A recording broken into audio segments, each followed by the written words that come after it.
All right, we are back. Hey, a few weeks ago, if you remember, if you listened to all the shows, I had a call scheduled with a firefighter, and right before he came on, he got called to an actual fire. And so we rescheduled the call, and he is here. What's up, Neil? How we doing, brother? How you doing, Doctor? Thanks for your time. Of course, man. Thank you for your time, and thank you for taking care of our communities when I'm sound asleep and my kids are sound asleep. I'm grateful for you, man. What? Yeah, I first and foremost, I do need to apologize. I know I put you in a tough spot. Oh, literally dude. was my Neil! neighbor. Neil, you're fighting fires. I run my mouth on a B-rated podcast. Our job comparison is of no comparison.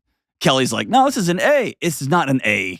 This is A. Kelly, it's not an A. Yes, it is. I'm going to say it's an A. This is a B at best. Thank you, Neil.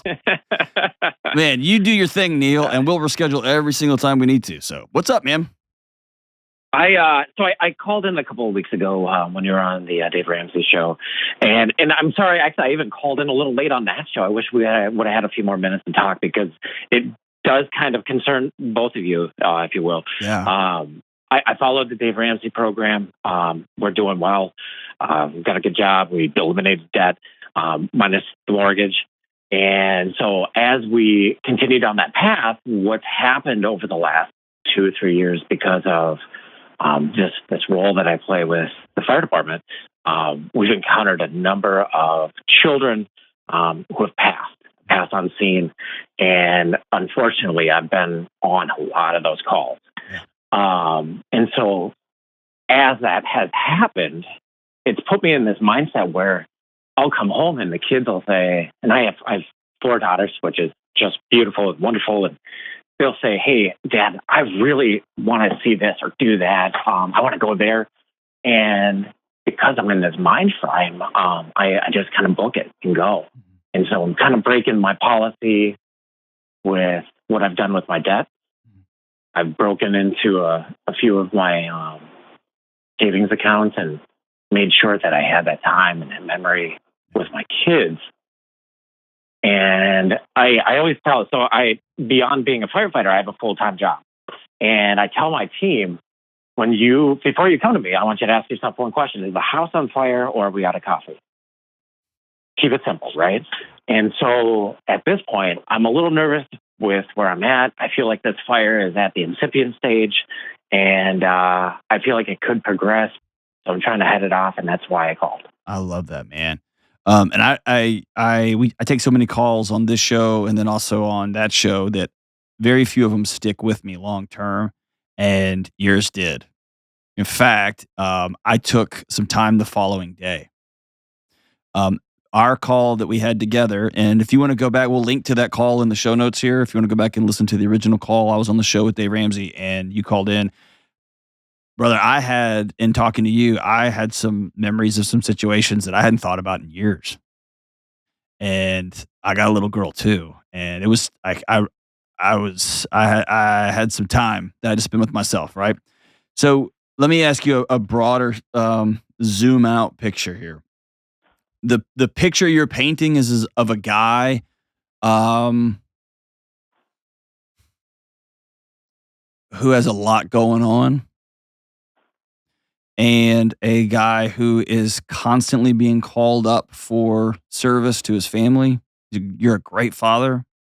You're a great husband. You're a great firefighter. You're also a business leader, and you do good at that. And the one person that you've left off the helping list is you. Am I right or wrong? Yeah, I think I said the last time, I'm the guy you call for help, not when I'm not the one to call for help, you know? Right, exactly. Yeah.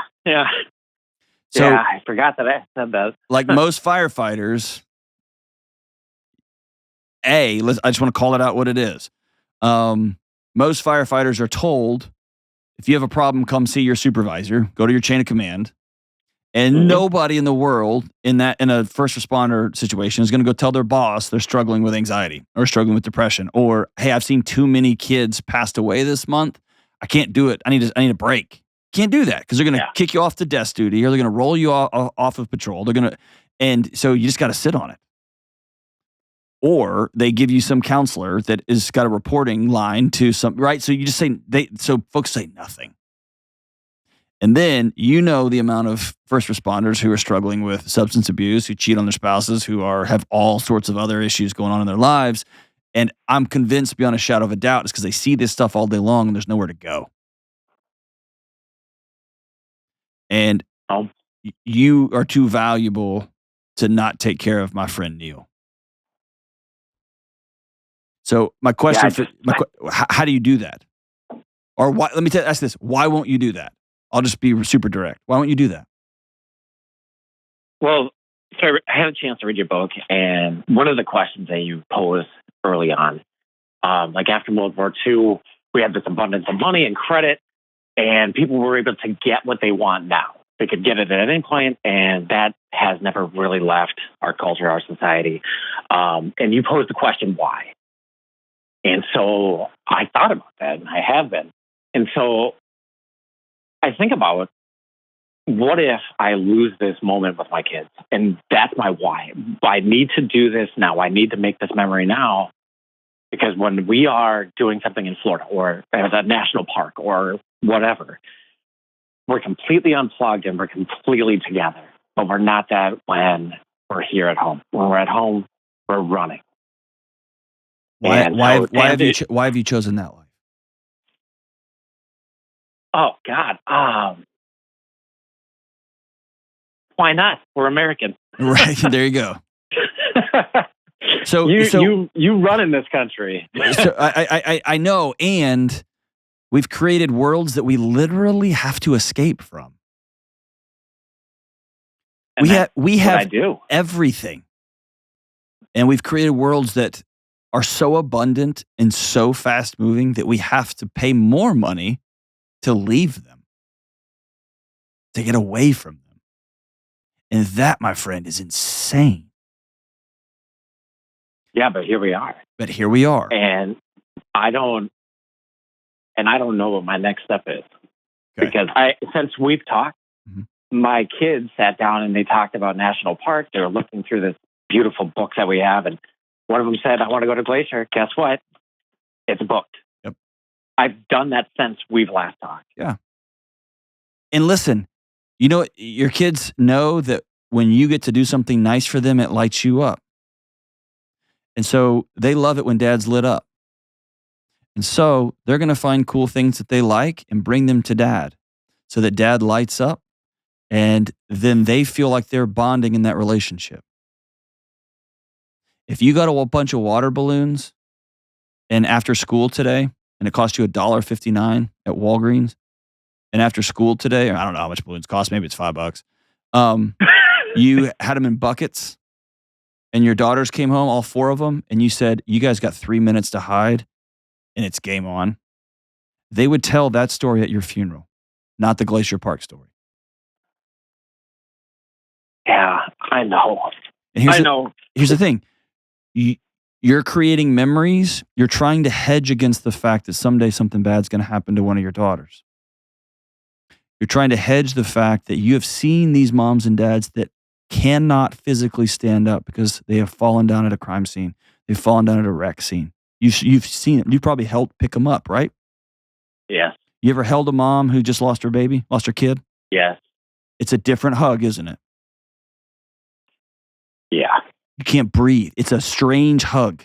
There's a strength that I was caught off guard the first time a woman saw her kid who had died and turned, and I was just happened to be there and grabbed me with a hug that was of such a ferocity that I was caught off guard by it. I didn't know strength could come from that small of a person. And it was like I'm falling, catch me hug, right? Yeah. You're trying to hedge against that by spending a bunch of money you don't have and creating hype and hoopla and smoke and fireworks for 4 little girls that just really want their dad. Yeah, you and Dave mentioned that about time. Doesn't cost anything, and I don't know. There are just so many distractions. I mean, in your book, you outline, how many devices do you have? How much time are you on that screen? How much time per day, per week? I think about that. I consider that. And then I've even played the tough guy. Like, we're going to shut down. We are going to take those devices. We're going to play a board game. And we do that. But it's not the moment that we have when we're completely disconnected, when we are in a tent in the middle of nowhere, in the middle of a park. There's no cell service, there's no nothing. There's just us. And I am desperately trying to recreate that in my personal life, and I just don't know how to do it. Because we get those dings, we hear the emails, like everything draws us and pulls us away. And then what's your other job? What's your other job? So I'm a director at the largest publishing firm in the country. I'm going to be super direct with you. Is that cool? Yeah. You're headed one of the greatest. You're headed for an implosion, my brother. I have conversations with some of the most intelligent people in the world. And listen, it's a beautiful job. It is. And you also know that some of those people are hyper intelligent, and they're bonkers too. Yeah, I know. Right? Yeah. So intelligence gets you part of the way. I'm going to be super direct, man. You're headed for an implosion. You're headed for a crash. I can hear it. You got on the treadmill and the sucker's on 15 and it won't go any higher, and you can run no faster, and you don't know how to get off. And you are killing it in your other job. Mm-hmm. You're showing up in the middle of the night doing gnarly things, and you got 4 daughters that you're trying to raise. And if you think about it the other way, maybe it's that those places that your daughters get you unplugged finally. Yeah. I mean, I was on the road this week in Georgia. Flew out Sunday, flew home Wednesday. I was in meetings until 5 p.m. And then we have drill every Wednesday night until 10 o'clock. And so... What are you running from, man? What are you running from, Neil? I don't think I'm running. Here's the deal.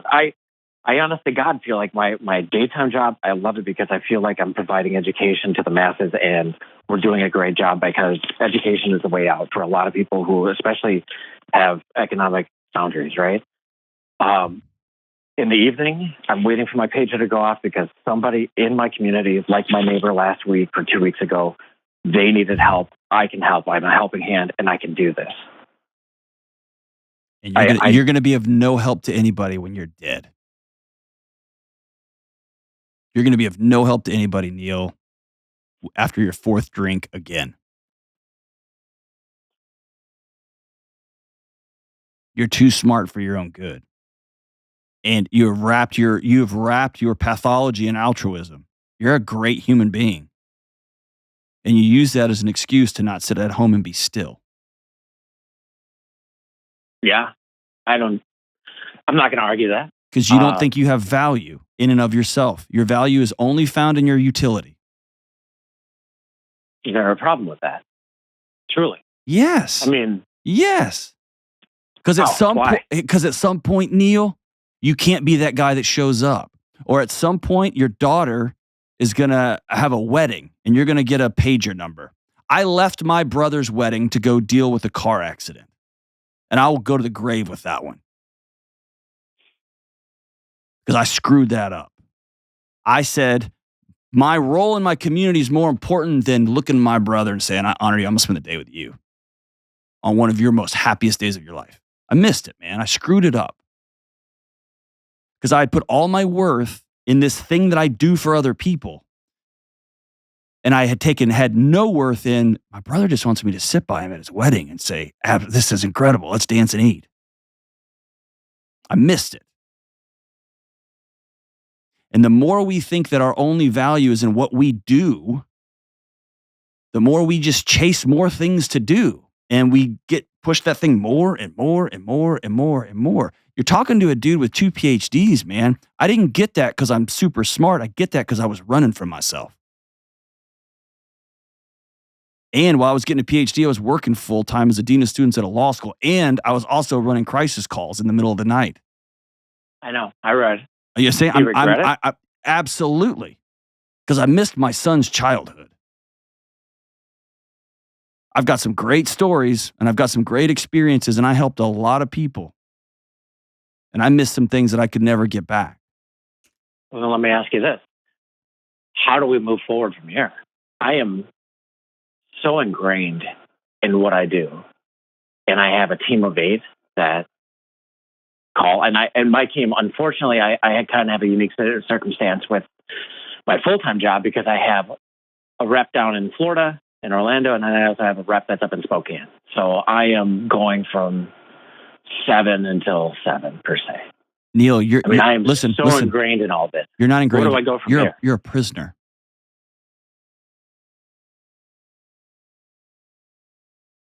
You're a prisoner, and your body tells you the only way we can be free is on a mountain with no cell service. Man, but it is beautiful there. Yeah, it is. It's incredible. Dude, it's amazing. Listen, if Dave Ramsey called me today and said, hey, my buddy has a jet that's worth $10 million, and he's going to sell it, and I talked him into selling it to you for $2 million, it's a deal of a lifetime, I would have to say, that's amazing, dude. I would love a $10 million jet that I could buy for $2 million. I don't have $2 million, so I'm going to have to pass. The Glacier National Park is breathtaking, stunning. Can't breathe. It's so beautiful, and we can't afford it.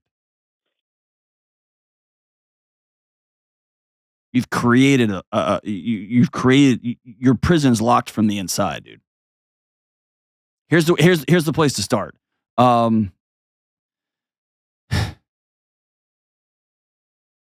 I want you to spend some time with that question and I want to ask you to write it down. What's Neil running from? If Neil suddenly couldn't be a firefighter, if Neil suddenly lost his job as the book publisher, who is Neil? Does that Neil have value? To his daughters, to his wife, to his community? What I'll tell you is only because I opened up my hands and stopped trying to be all things to all people, only then can I truly show up and be a gift. See, here's the deal. I always thought that there were these elements that people had to fulfill throughout their life. That to continue on with this goal of this dream, this country, what we're doing. Our forefathers, it wasn't easy. Like there's time, toil, blood. That's all here. I want to continue that, not just for me, but for everybody that comes behind me. That's fair. And I do carry that weight. I carry that weight earnestly. I wasn't in the military. Mm-hmm. I probably should have been. But I carry that, and I carry that every day. And I want to make sure that everything I do, that everything behind me is a smoother path for those that follow. And here's the deal. I love that. And I remember sitting down and having a private conversation with Jocko, and I talked for a while about that very same thing. And he told me, John, because I was pushing him on it. Like, man, you run and gun, you do all this and this and this. And he said something that was really important for me to hear. John, men throughout all of human history have left their families for months or years at a time to go defend a land. And he was right. That's true.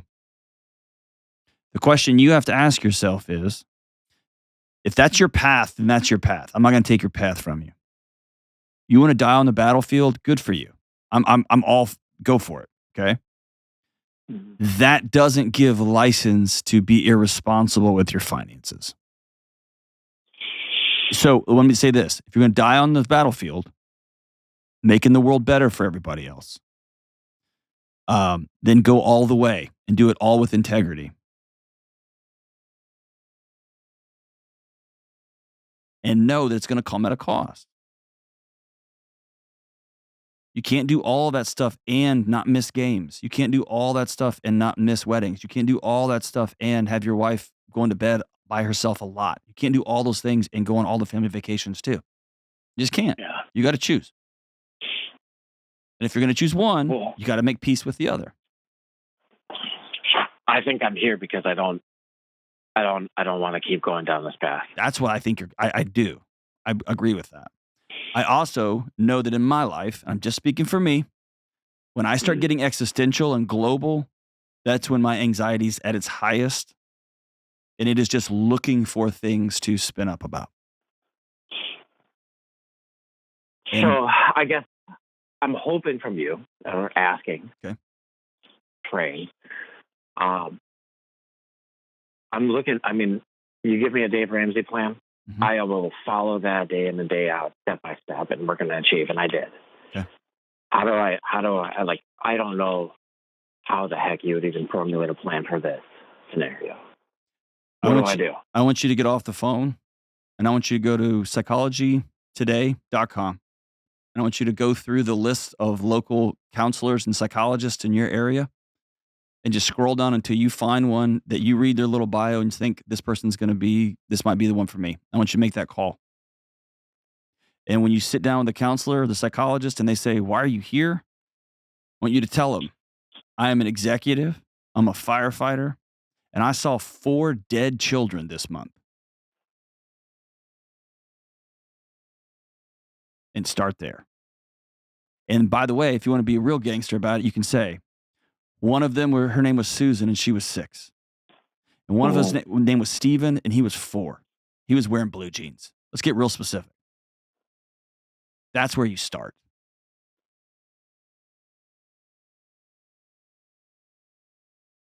And by the way, you are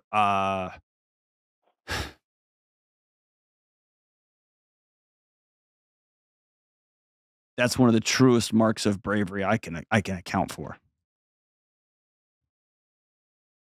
Most people don't understand this, but it's easy to go run into an active shooter situation when you're trained for it. I don't say it's easy. It becomes part of your training. You just go, right? You just go. Right. You're like that too. Right. You see a wreck, you just go. I'm driving down the road and there's a wreck. My wife I'll pull over the car and she'll just start sliding over in the driver's seat because she knows her husband's getting out. She just knows that, right? And I'm not even a trained firefighter. Courage is when it's scary. And sitting down in front of another person and saying, "I'm not okay." That's real scary to somebody who's everyone comes to for the answers. Is this something I can hide from my wife? Nope.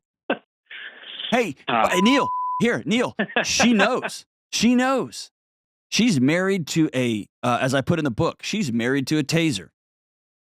She knows. Oh, man. Why are you so scared to tell her that I'm not okay? Because I'm Superman. That's why. She knows you're not. Yeah, I know she does. She thinks you're a dishonest man. Or worse, she thinks she's not trustworthy enough to be a part of the parts that really hurt for you. Nah, she's laid some of this framework here that led up to this conversation, and good for her. She's a smart woman. She's you love you some smarts. Yeah, but I don't know when to call it, and that's right now. That's what scares me the most. Don't make an after plan right now. The first plan is get out of the building.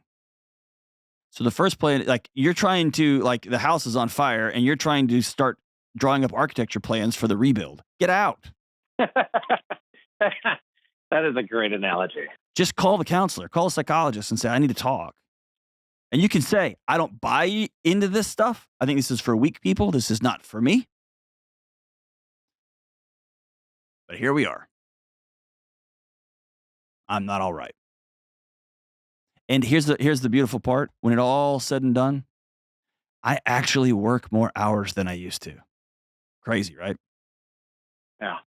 I'm actually an infinitely better dad and an infinitely better husband. I got more going on. The difference is those things that are going on are not me trying to convince myself that I've got worth and value. Those things that are going on are now things I can do freely because I'm anchored into the bedrock of my marriage. I'm anchored into the bedrock of my local community.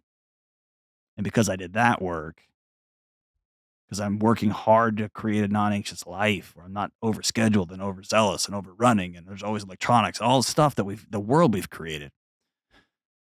because that's where the hard work is. Now, man, I can go run. If I need to do something in the middle of the night and show up somewhere weird, I can go show up somewhere weird. That's fine. I'll be tired the next day. That's cool because my identity, my worth's not tied to it. Yours is. And I'm going to tell you right now, it's going to be a hard road. It's a hard road to untangle all that. It's going to be messy. Messy, messy, messy, messy.